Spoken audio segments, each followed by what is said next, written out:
Hello दोस्तों, राधे राधे। आज मैं एक विवाह गीत गाने जा रही हूँ। अगर आप सभी को अच्छा लगे तो प्लीज़ लाइक करना, कमेंट करना और मेरे चैनल को सब्सक्राइब करना।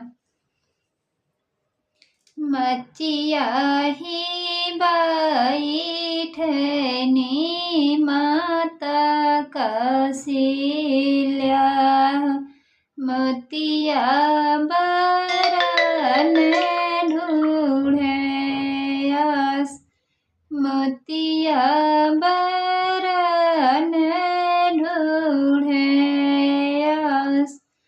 तब मैं झंख्या होर में जनम हो, अब झंख्या में बिया।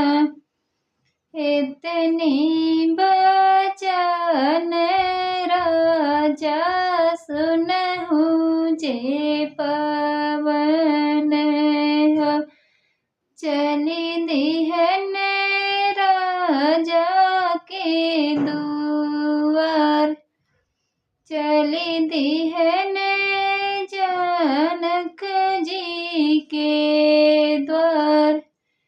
छोट ही कपड़ा पहिन राजा दशरथ,